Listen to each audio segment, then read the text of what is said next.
Continue करते हैं। This is structure of microsporangium. ये जो आपका फर्स्ट ए डायग्राम है उसके नीचे इसका फिगर लिखना है आपको। ट्रांसवर्स सेक्शन ऑफ एंथर, क्या लिखना है? Transverse section of anther A diagram के लिए। After this second diagram figure लिखना है structure of microsporangium.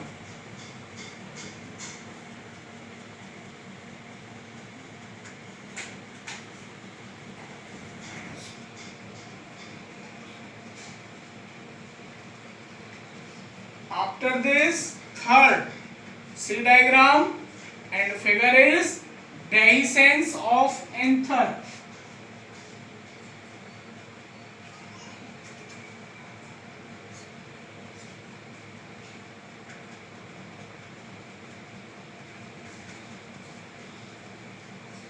Complete 3 diagram आते हैं हमारे किसके स्ट्रक्चर में? Structure and microsporangium. फर्स्ट बात करते हैं structure of microsporangium. Structure of microsporangium is divided in 2 layers. One is pollen sac wall and second is sporogenous cell या sporogenous tissue. फर्स्ट ये जो स्ट्रक्चर है वो किसकी है? Pollen sac wall. Pollen sac wall mainly divided in 4 layers. One is epidermis, second is endothecium, third is middle layer and fourth is tapetum. And tapetum further divided in 2 parts. One is amoeboid or periplasmodium and second is granular और secretory.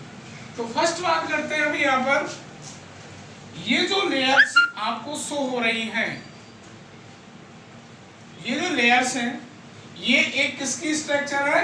Transverse section of anther, यानी anther का transverse section है। Anther structure इस type से थी, तो ये जो एंथर है उसकी स्ट्रक्चर है, मैंने आपको बताया था a single anther has 2 lobe, तो then 1 and 2 and each lobe divided in 2 chambers.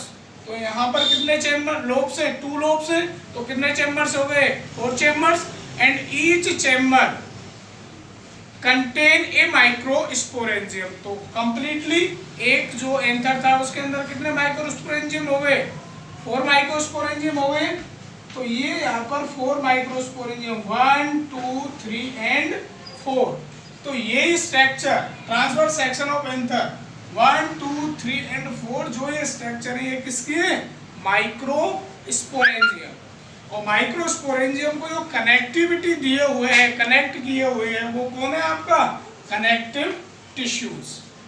और जो माइक्रोस्पोरेंजियम है उसकी सेल्स के अंदर, यानी माइक्रोस्पोरेंजियम सेल्स है उसके अंदर की जो सेल्स होती हैं उनको हम क्या बोलते हैं? स्पोरोजीनियस टिश्यू या स्पोरोजीनियस सेल। फर्स्ट बात करते हैं epidermis. Epidermis always single layer and it is a protection layer of the microsporangium. तो ये जो आपको लेयर दिखाई दे रही है ना यहाँ पर, ये जो लेयर है वो किसकी सबसे आउट? एपिडर्मिस की है। सिंगल लेयर होती है, ये किसका वर्क करती है? इसका वर्क क्या है? ओनली प्रोटेक्शन का वर्क होता है, ठीक है। आफ्टर दिस इस डायग्राम के साथ ही हम अगर इस एपिडर्मिस को इधर देखें तो सबसे जो आउटर लेयर है वो एपिडर्मिस की है, यानी कि ये जो सबमिट पार्ट है, यानी कि ये एपिडर्मिस हो गई। एपिडर्मिस के जस्ट नीचे क्या होती है? एंडोथीशियम होती है। और एंडोथीशियम में अल्फा सेलुलोज का क्या होता है? जमाव होता है। जो आपका एंडोथीशियम है जो just below located in epidermis, तो एपिडर्मिस के नीचे जो प्रेजेंट है उसको क्या कहा हमने? एंडोथीशियम। और एंडोथीशियम में अल्फा सेलुलोज का क्या होता है? सिक्रेशन होने से जमाव होता है। और अल्फा सेलुलोज का जमाव होने से इस लेयर्स में वाटर डेफिशिएंसी हो जाती है, ठीक है। और वाटर डेफिशिएंसी होने से इसमें क्या बन जाती है? स्ट्रिप्स बन जाती हैं जो एंथर डेहिसेंस में क्या होती है? हेल्प करती है। After this third middle layer, और मिडिल लेयर है वो located below endothecium layer. And इसका भी जो वर्क होता है वो मेनली क्या होता है, आपका प्रोटेक्शन देना होता है। और ये 1/2 यानी 1/3 लेयर हो सकती है आफ्टर दिस टैपिटम। और जो टैपिटम होता है वो इनर मोस्ट पार्ट होता है, और inner most part of the microsporangium. और जो टैपिटम होता है उसका जो वर्क होता है वो पोलन ग्रेन से हम ये कह सकते हैं जो माइक्रोस्पोर मदर सेल है उनको क्या है, न्यूरिशमेंट प्रोवाइड कराना होता है, यानी कि उनको क्या देती है, वो पोषण देने का काम करती है। अब इधर देखो, यहाँ पर फर्स्ट लेयर हो गई एपिडर्मिस, सबसे outer layer. Second layer endothecium जिसमें अल्फा सेलुलोज का फॉर्मेशन हो रहा था। After this third middle layer and fourth tapetum. अब आपको एक बात ध्यान से देखिए, ये जो फोर्थ माइक्रोस्पोरेंजियम है इनको कनेक्ट कौन कर रहा है, connective tissue. After this sporogenous tissue है वो किसके अंदर प्रेजेंट है, माइक्रोस्पोरेंजियम के अंदर प्रेजेंट है। अब ये जो स्ट्रक्चर है ना, यहाँ से इस स्ट्रक्चर को इधर शो किया है जिसमें आपका एपिडर्मिस भी है, एंडोथीशियम भी है, मिडिल लेयर है, टैपिटम है, और टैपिटम के साथ जो आपका माइक्रोस्पोरेंजियम था उस माइक्रोस्पोरेंजियम की भी क्या है, सेक्शन है।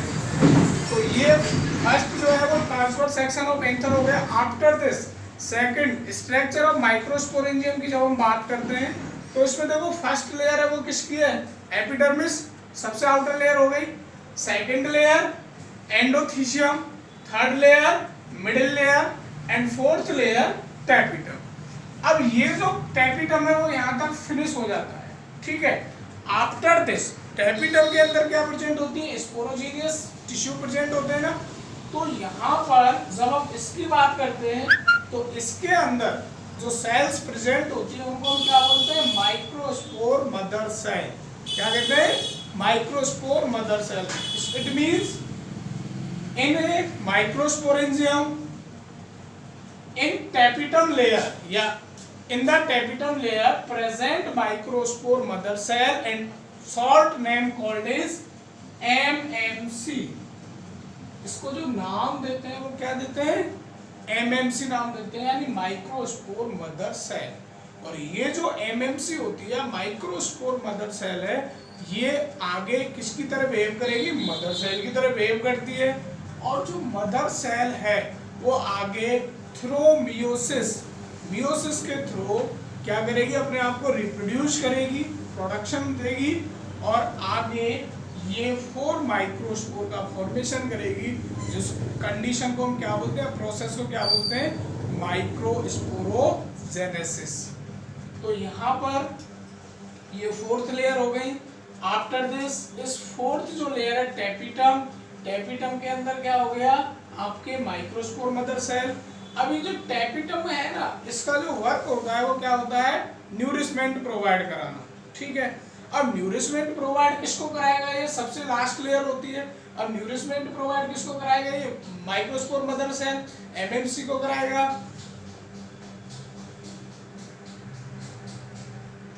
कंटिन्यू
नेक्स्ट कंटिन्यू करते हैं।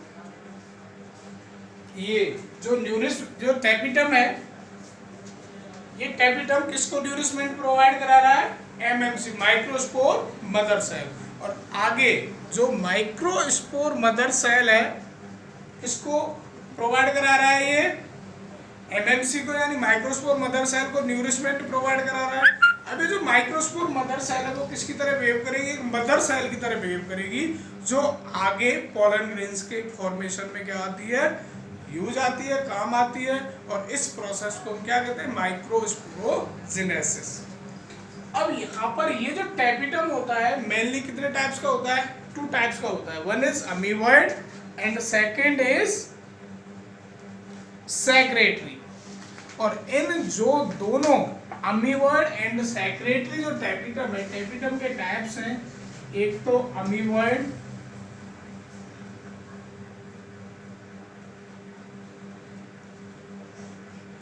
और सेकेंड सेक्रेटरी। ये जो दोनों अमीबॉइड एंड सेक्रेटरी टैपिटम है, इन दोनों का काम क्या होता है, न्यूरिशमेंट प्रोवाइड कराना होता है। आफ्टर दिस अगर हम नेक्स्ट चलते हैं तो इसका क्या आता है, डेहिसेंस ऑफ एंथर होता है कि जो एंथर होता है उसका डेहिसेंस किस तरह से होता है। देखो एंथर डेहिसेंस की जब हम बात करते हैं तो एंथर डेहिसेंस मींस होता है रप्चर ऑफ एंथर, एंथर का रप्चर होना। जब एंथर रप्चर हो जाएगा तो क्या कंडीशन होगी, एंथर के रप्चर होने पर जो इस माइक्रोस्पोरेंजियम के अंदर पोलन ग्रेन्स का क्या हुआ है, फॉर्मेशन हुआ है, वो पोलन ग्रेन्स क्या हो जाएंगे, एनवायरनमेंट में फ्री हो जाएंगे और आगे किसी ना किसी स्टिग्मा प्लांट के स्टिग्मा पर पहुंचकर क्या करेंगे, पॉलिनेशन के थ्रू फर्टिलाइजेशन प्रोसेस को कंप्लीट करेंगे। तो यहाँ पर जो पोलन ग्रेन्स या माइक्रोस्पोर हैं उनका डेहिसेंस कैसे होता है, देखो इसमें एक जो सेल्स होती हैं वो एक तो स्टोमियम सेल्स होती हैं, वो इसमें क्या होती है, पार्टिसिपेट होती हैं। आफ्टर दिस इसकी अगर हम बात करें डेहिसेंस की तो ध्यान से देखना, ये क्या है, पोलन ग्रेन्स माइक्रोस्पोर, ये पहले जब मैच्योर नहीं था उस कंडीशन में ये इस तरह से क्लोज था,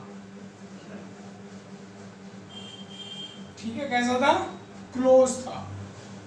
अब क्लोज था तो ये 4 चेंबर हो गए ना, 1 2 3 एंड 4। धीरे धीरे जैसे इसका टाइम पीरियड हुआ, मैच्योर हुआ, मैच्योर होने के बाद में जैसे जैसे ये मैच्योर हुआ तो मैंने बताया था जो एंडोथीशियम है उस पर किसका फॉर्मेशन हो जाता है, अल्फा सेलुलोज का फॉर्मेशन हो जाता है। जब अल्फा सेलुलोज का फॉर्मेशन हो गया तो यहाँ पर वाटर डेफिशिएंसी हो गई, ठीक है। जब वाटर डेफिशिएंसी हो जाती है तो यहाँ पर क्या बन जाती है, स्ट्रिप्ट बन जाती है।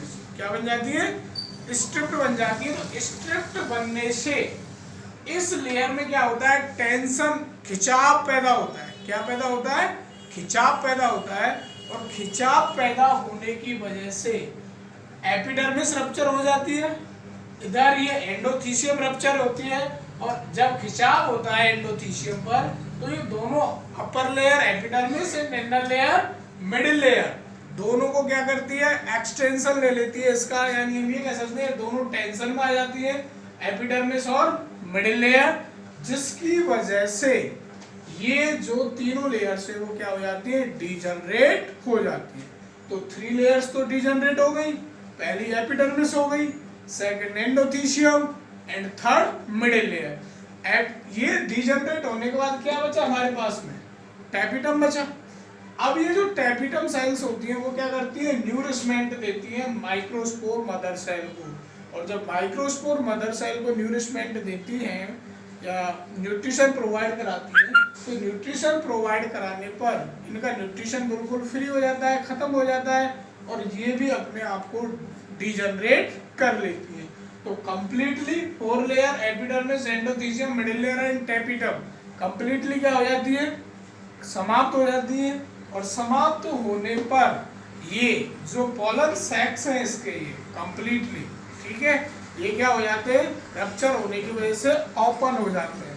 और जैसे ही ये ओपन होते हैं तो जो डेहिसेंस ऑफ एंथर कंप्लीट हो जाता है, यानी जो एंथर है वो कंप्लीटली क्या है, रप्चर हो जाता है। और इससे बाहर क्या निकलते हैं, पोलन ग्रेन्स निकलते हैं, जो आगे पॉलिनेशन के थ्रू फर्टिलाइजेशन प्रोसेस को क्या करते हैं, कंप्लीट करते हैं। आफ्टर दिस इसमें एक और है, ये जो टैपिटम होता है, ठीक है, इससे कुछ हम ये कह सकते हैं कि जो प्रोडक्ट है उसका क्या होता है, सिक्रेशन होता है, और इसमें जो प्रेजेंट होता है सिक्रेशन उसको हम क्या बोलते हैं, यूबिस बॉडीज बोलते हैं।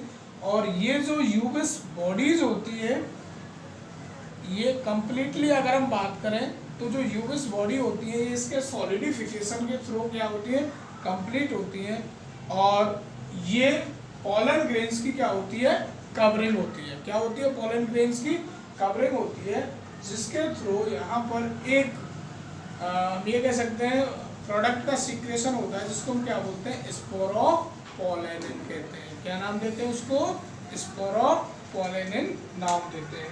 तो इस तरह से कंप्लीटली ये जो है आपका एक स्ट्रक्चर ऑफ माइक्रोस्पोरेंजियम की जो डेवलपमेंट है वो कंप्लीट होता है। आफ्टर दिस इसमें जो टैपिटम है, टैपिटम के वर्क दे रखे हैं। जो टैपिटम होता है वो IIA इंडोर एसिटिक एसिड क्या है, हार्मोन्स का क्या करता है, सिक्रेशन भी करता है। इसके अलावा कुछ एंजाइम्स हैं, हार्मोन्स हैं, उनका भी सिक्रेशन करता है। इसके अलावा न्यूरिशमेंट देता है किसको, जो आपके पोलन ग्रेन से या डेवलपिंग पोलन ग्रेन से उसको न्यूरिशमेंट देने का काम करता है। और एक ऑयली मटेरियल इससे क्या होता है, सीक्रेट होता है, और उस ऑयली मटेरियल जो होता है वो मैच्योर पोलन ग्रेन्स के अराउंड चारों ओर क्या हो जाता है, कवरिंग बना लेता है वो इसके लिए। तो इस तरह से जो टैपिटम है ये इसके क्या होते हैं, फंक्शंस होते हैं। बस इस तरह से ये आपका स्ट्रक्चर ऑफ माइक्रोस्पोरेंजियम क्या होता है, कंप्लीट होता है।